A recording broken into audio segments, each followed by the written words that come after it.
Hello friends, Radhe Radhe सभी को। कैसे हैं आप सब? आई होप सब अच्छे होंगे, सभी स्वस्थ होंगे। और आप सबका बहुत बहुत धन्यवाद। आपने मेरे एनिवर्सरी ब्लॉग में हम दोनों लोगों को बहुत ज़्यादा ब्लेसिंग दी है, मुझे बहुत अच्छा लगा। तो आप सबका तहे दिल से शुक्रिया। और आप सबने एंजॉय भी खूब किया है उस ब्लॉग्स को, क्योंकि जो ब्लॉग्स पर वॉच टाइम आता है ना, वो हमें बताता है कि हमारे ब्लॉग्स को कितना पसंद किया गया है। क्योंकि व्यूज़ क्या होता है, व्यूज़ काउंट होता है। हम काउंट करके देख तो लेते हैं कि इतना व्यूज़ आया, इतना व्यूज़ आया, लेकिन दरअसल जो एक्चुअल में वॉच टाइम होता है ना, वही तय करता है कि ब्लॉग्स कितने पसंद आए हैं लोगों को। तो उस पर मुझे भर भर के वॉच टाइम मिला है। मुझे अच्छा लगा कि सब लोगों ने उस ब्लॉग्स को पसंद किया। तो अभी यहाँ पर बज रहे हैं 3:30 और ये कपड़े रखे थे कल के क्या परसों के कपड़े रखे हैं। ये वाइट वाला ड्रेस बुधवार के दिन लगता है, सम्राट विराट का है। तो वैसे तो शाम को मैं हमेशा साफ़ कर डालती हूँ वाइट ड्रेस, क्योंकि दूसरे दिन फिर बृहस्पतिवार पड़ जाता है। उस दिन मैं निरमा साबुन यूज़ करने से बचती हूँ।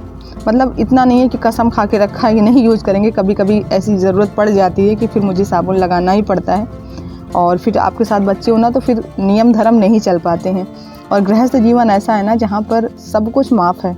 ईश्वर कहते हैं कि गृहस्थ जीवन जो है वो सबसे बड़ा आश्रम है। मतलब हमारे हिंदू धर्म में 4 आश्रम बनाए गए हैं आयु के अनुसार। सबसे पहला ब्रह्मचर्य आश्रम, फिर गृहस्थ आश्रम, फिर वानप्रस्थ, फिर संन्यास आश्रम। तो इन सारे आश्रमों में सबसे बड़ा गृहस्थ आश्रम होता है, जिस पर सारे आश्रम डिपेंड हैं। तो हम लोग जो गृहस्थ जीवन में रहते हैं ना, हमारे लिए नियम धर्म मायने नहीं रखते। वहाँ पर कर्म ही पूजा मानी जाती है, ऐसा ग्रंथों में लिखा गया है। तो यहाँ पर अभी सबके चाय पीने का मन हो रहा है, क्योंकि ठंडी बहुत ज़्यादा है। मेरे यहाँ तो इतनी ज़्यादा ठंडक लगती है कि पूरा दिन साल स्वेटर पहने रहो ना, तब भी लगता है कि अभी ठंडी है, थोड़ी देर चलो धूप में बैठते हैं। तो बहुत बुरी हालत है मेरे यहाँ। और अभी एनिवर्सरी के दिन से मैंने अभी पायल नहीं पहने थे, दरअसल इनको उतार के रख दिया था। फिर सम्राट विराट इसको लेके खेल रहे थे, बाद में फिर वही दोनों रखे थे, आज मिला है। फ्यूचर को वहाँ फ्यूचर आपका बढ़िया रहेगा, आपका फ्यूचर वहाँ सिक्योर रहेगा, है ना? लेकिन टेंशन और उन्होंने कहा कि वहाँ पर जाकर भी आप आर्मी बन सकते हो, और अगर आप घर में भी पढ़ते हो या फिर किसी और स्कूल में भी पढ़ते हो तो भी आर्मी बन सकते हो। ऐसी चीज नहीं है। तो आपके सम्राट बाबू का सिर्फ एक ही सपना है कि उन्हें आर्मी में जाना है, सिपाही बनना है। तो उनसे जो भी मिलता है ना, हर दूसरे व्यक्ति से उसका एक ही सवाल रहता है कि हम ऐसा क्या करें कि सेना में चले जाएं, अभी से कौन सी तैयारी करें। तो मैंने कहा इतना प्रेशर मत लो अपने दिमाग पर, अभी पढ़ने की उम्र है, बस फिर पढ़ाई पे ध्यान दो। और ये देखो आज चूहे ने क्या किया है, जो बाहर का बल्ब लगा है ना, उसका तार काट दिए। ये देखो अभी तो लाइट नहीं आई है और विराट के पापा भी नहीं आए हैं। तो देखो जब आ जाएंगे तभी बनेगी ये लाइट तो आ गई है फिलहाल, थोड़ी देर में ही आ गई थी। तो सम्राट को हमेशा मैं समझाती हूँ कि सपनों को सिर्फ आँखों से देखिए, क्योंकि जब आँखों से निकलकर सपने ज़हन में उतर जाते हैं तो आपका जीना मुश्किल कर देते हैं। जिस तरह से आपको जीने के लिए खान पान की ज़रूरत होती है ना, फिर आपके सपनों को ज़िंदा रखने के लिए आपके मनोबल की ज़रूरत होती है। और मनोबल आता है हमारे स्वच्छंद मस्तिष्क से। तो मन को दबाव रहित बनाइए और सपने को ज़िंदा रखिए, क्योंकि सपने आपके जीवन के लिए आप खुद निर्धारित करते हैं। लेकिन क्या पता नियति ने आपके लिए कुछ और निर्धारित कर रखा हो, जिसके बारे में आपने दूर दूर ना सोचा हो। तो कुछ फैसले भविष्य पर छोड़ दीजिए, उसके लिए आप भागिए मत।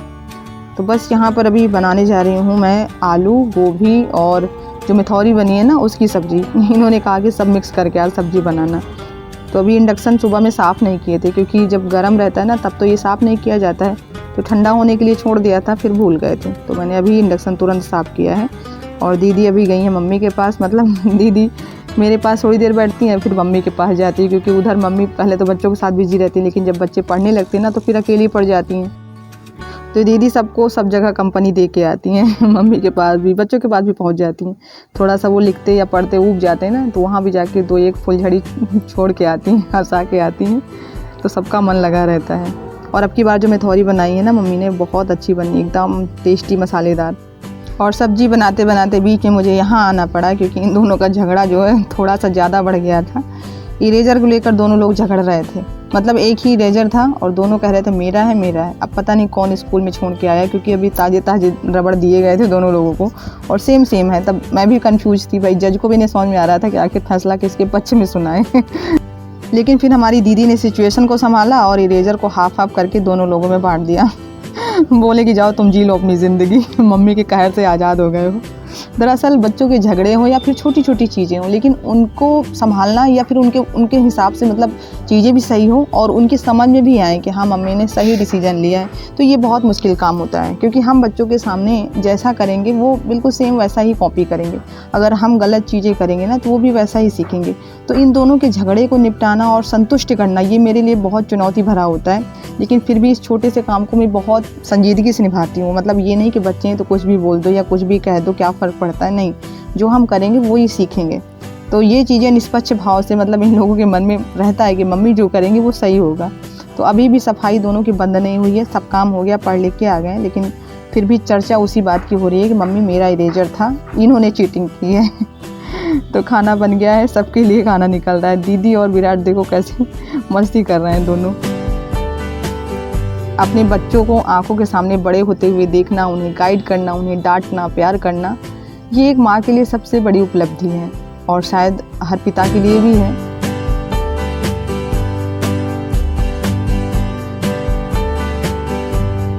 और मेरे यहाँ जैसे ही सर्दी का मौसम आता है ना तो सब लोग गर्म पानी यूज करते हैं।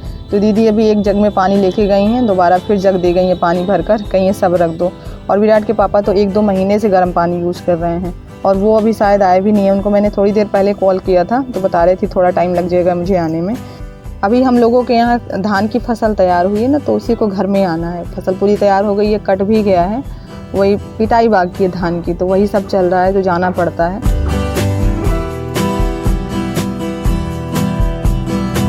और किसी ने मुझसे पूछा था कि आपकी शादी को कितने साल हो गए हैं, शायद मैंने ब्लॉग्स में बताया नहीं था। तो मेरी शादी को 13 साल कंप्लीट हो गए हैं, 14वां लग गया है। 2009 में मेरी शादी हुई थी। मतलब शादी को इतने साल बीत गए हैं, पता ही नहीं चलता कि वक्त कितनी तेज़ी से दौड़ रहा है। बाहर आज अंधेरा है ना, तो बार बार मेरी नज़र बाहर जाके टिक जाती है।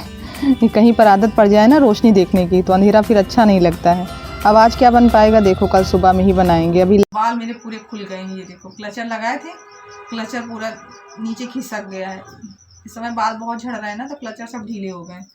तो अभी रोटी सेक रहे थे, इसी वजह से मैंने बाल में हाथ नहीं लगाया है। अभी हाथ धुलेंगे, उसके बाद फिर ये बाल पहले समेटेंगे। बड़ी ऊब लग रही है, चारों तरफ चिपके हुए हैं, स्वेटर में, गले में, सब जगह।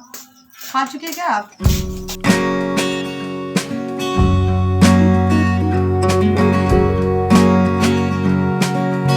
तो बस यहाँ पर सबका खाना हो गया है। ये अभी आए हैं 9:30 बजे के करीब, और फिर उसके बाद मैंने बर्तन ये खाली किए हैं। पहले से खाली करके रख दूँ ना तो ठंडी का मौसम में खाना एकदम ठंडा हो जाता है।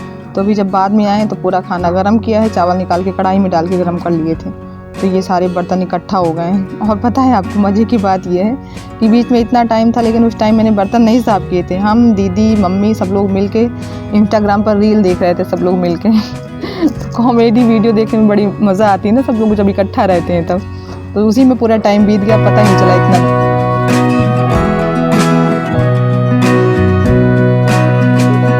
तो बस अभी सम्राट विराट स्कूल चले गए हैं, उसके बाद हम दोनों मिलके जा रहे हैं ये टंकी साफ़ करने के लिए। इसमें धान भरना है, तो उसको निकाल के पहले बाहर करना पड़ेगा। इसमें अंदर अंदर धान चिपका हुआ है ना, क्योंकि आपको पता है ये धान जो पहले का रखा था वो सड़ गया था, तो टंकी में काफ़ी सारा अभी भी चिपका है। तो मम्मी ने कहा इसको बाहर निकाल लो और पहले इसको झाड़ लो, उसके बाद फिर थोड़ा सा धूप में रखेंगे, उसके बाद फिर धान इसी में रखेंगे जो नया वाला आएगा।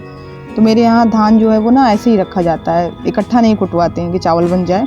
तो ये पीछे ले जाने की कोशिश कर रहे हैं, लेकिन ये गैलरी थोड़ी सी बहुत ज़्यादा पतली है, मतलब टंकी से ज़्यादा पतली है। हम लोगों ने सोचा शायद निकल जाए, क्योंकि मेरी आदत तो जानते ही हो आप लोग, बिना किए जो है ना, मैं बिना मतलब एक्सपेरिमेंट किए मुझे तसल्ली नहीं होती है।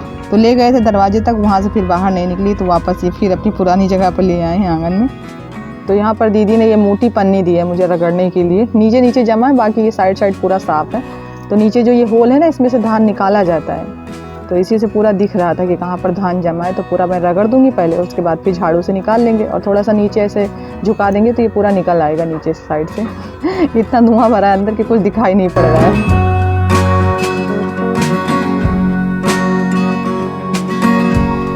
तो साफ़ तो हो जाएगी टंकी, लेकिन धूप नहीं मिलेगी कहीं, क्योंकि छत पे भी धूप नहीं आती है, नीचे भी धूप कहीं नहीं है, और पीछे ले जाने का रास्ता नहीं है। गैलरी में तो चली गई थी, लेकिन पीछे जो दरवाज़ा लगा है ना, उसके सामने का जो रास्ता है वो थोड़ा सा सकरा है, वहीं पर नहीं निकल रहा था।